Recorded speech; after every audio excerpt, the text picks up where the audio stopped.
C.S. Lewis is a famous writer from the Anglican Communion. And there is a movie based on his books called The Chronicles of Narnia, The Lion, the Witch, and the Wardrobe.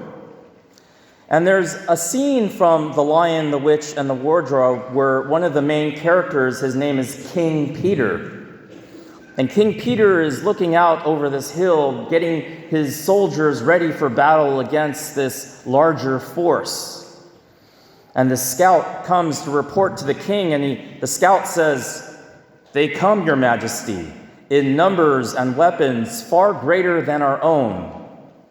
And then the commander says, "Numbers do not win battles," implying that it is more the leader that wins the battle.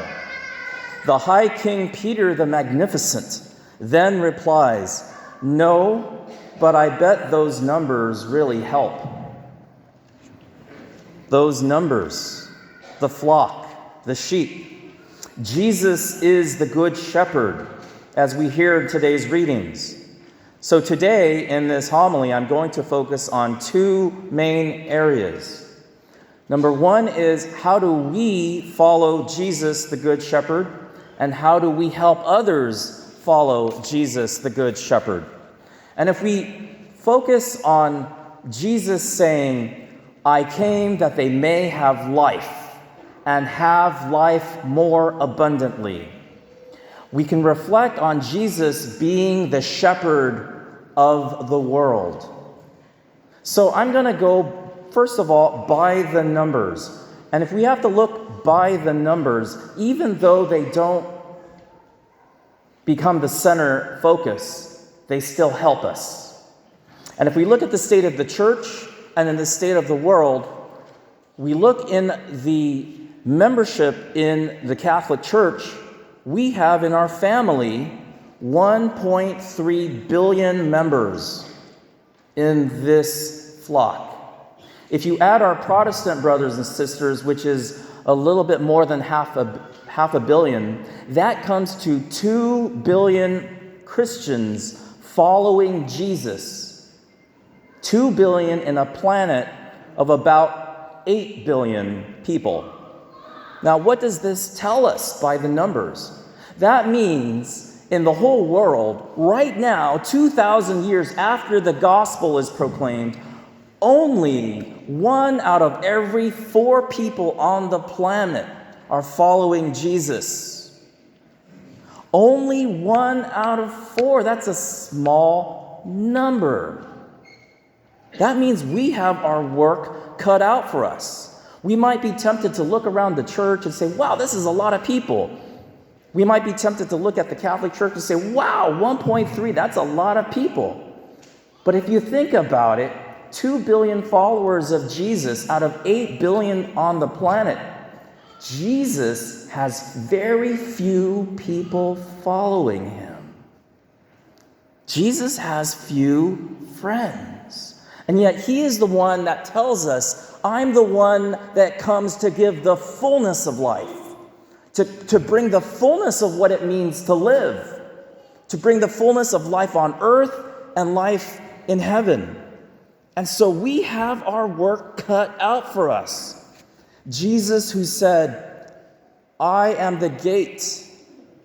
Those who come through me to the gate will have the fullness of life." And so we, as baptized Christians, want to share this with the rest of the world. So how does this gospel apply to me in my life? You and I might say, "Well, I'm not a priest. I'm not the Pope. I am a member of 99.999% of the Catholic Church." How does this gospel apply to me? And of course, this gospel passage does apply to the Pope and the priests and the bishops, who are 0.001% of the Catholic Church. But for us who are baptized, this especially applies to us who follow Jesus, the Good Shepherd. Because in a sense, you and I share the office of the Good Shepherd role. So in those two parts that I'm going to focus on, the first group of baptized that I'd like to focus on are those that are currently lay ministers. Those who have some type of charism or gift that are serving our parish. I'd like to strengthen you with the Word of God today. And then after that, I'd like to put out a call to those of us that perhaps may not be involved in our parish and may feel some type of call to some type of ministry in the church. Okay, so let's strengthen those that are involved in lay ministry already, and let's strengthen those of us that might be considering it, because this gospel has to apply to all of us. So if the Good Shepherd is our model, we see in the second reading the standard of how to be a lay minister, of how to minister to other people in the parish. Because in the second reading, taken from the first letter of Peter, Peter teaches us that Jesus himself is the model. Okay, because I might say something like, well, I like that lay minister over there because that person treated me very well. Or I like that priest, or I like that deacon, or I like that minister over there.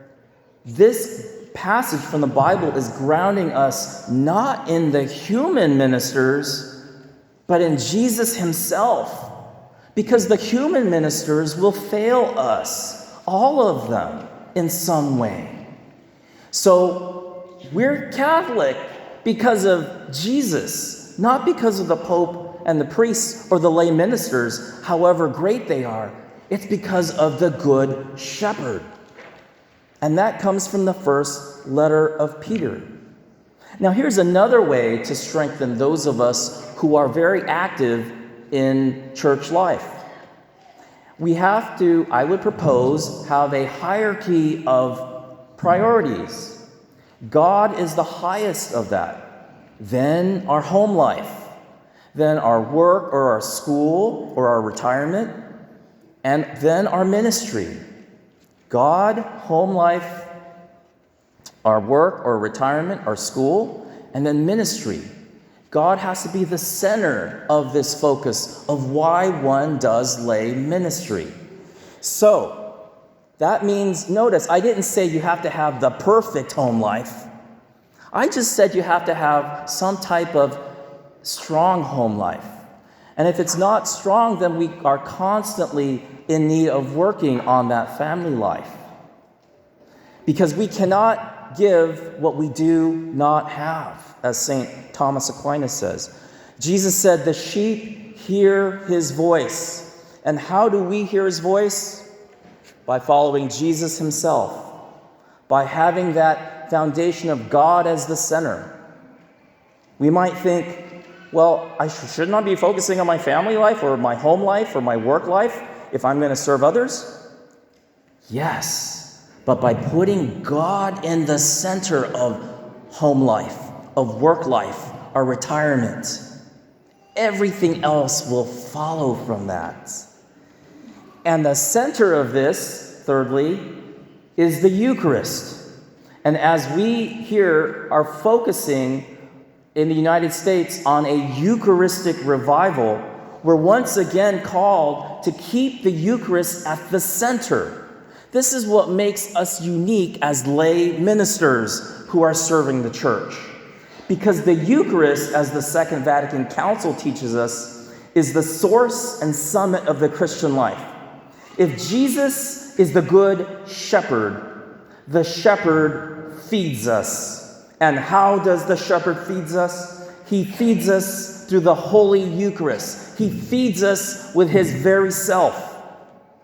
And so for those of us who are lay ministers, another practical way to live this gospel today is to continually be in the state of formation, to be in the state of training. Our own parish will actually be doing this on Saturday, May 20th, where we're going to have 4 of the deacons give a talk, and Father will also give a talk. And we're going to focus on training lay ministers so that those of us who are lay ministers can be strengthened. so that we can give the Good Shepherd to other people, so that we can follow him and hear his voice more clearly. We need to be fed before feeding others. We're fed with the Word of God, and we're fed with the Holy Eucharist, the liturgy of the Word and the liturgy of the Eucharist. Okay, so those of us who are serving in some capacity are formed, we're commissioned, we're sent out. And then, dear brothers and sisters, this is the second main point. Those of us that may be sitting there listening to this and hearing this and thinking, you know what? I'm going to check this out. I'm going to see, I'm new to the parish, or I've never really been involved in a ministry before. I'm going to check out what it means to get a little bit more involved at St. Catherine's. And so maybe we need a little bit more training to give us confidence. That way we're not just coming in without, off the streets and thinking and wanting to be involved. What we need to do is go to formation. Maybe we might consider that day on May 20th to get some type of training. So we might want to consider the same principles. God is the center. My home life is then next. And then my work or my retirement or my taking care of society. And then I can be strong and stable enough to take care of my parish. And again, notice, to follow the Good Shepherd, we're not saying it has to be perfect, but it has to be there. And let God work through whatever gift or charism or talent that he may have in you, and say, Father Glenn, what can I do to help the parish out? And this could be done in a liturgical setting, like the choir, or in some type of service helping give out communion, or it might be in a setting outside of the parish, like taking care of the needy. And you and I know there's a lot of homeless out there. It could come in the form of taking care of our school, maybe volunteering for our school or our religious education program. Or maybe you might think, I might work as a catechist, or I might serve in some type of Knights of Columbus role, or the Legion of Mary, or some other ministry. Take our parish bulletin home and take a look at it. But out of all of these, whether you're new or you're seasoned as a lay minister, the number one foundation to follow Jesus, the Good Shepherd, is to imitate the Good Shepherd.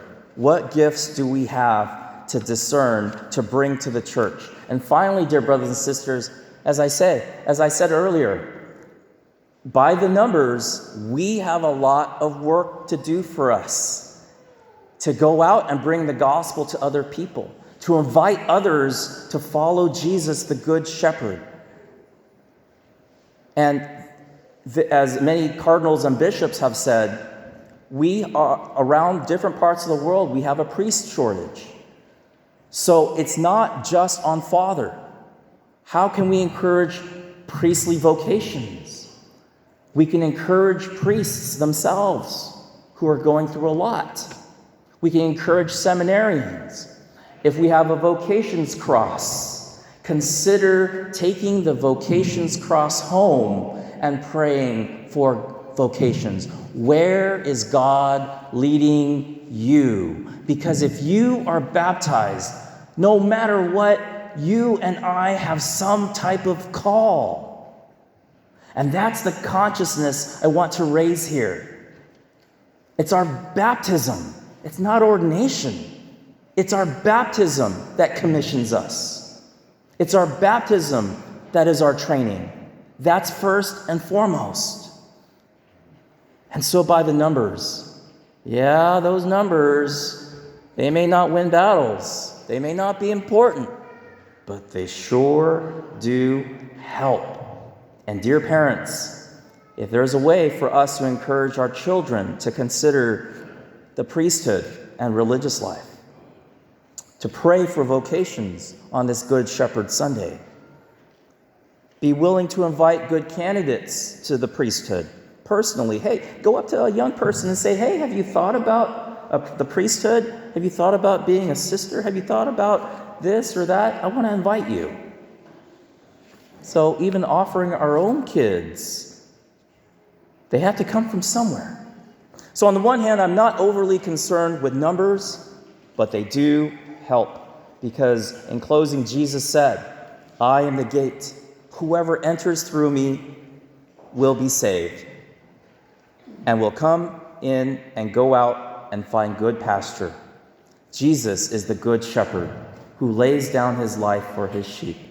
We, his people, who will share in his role to love, feed, and serve others. I came that they may have life and have it more abundantly.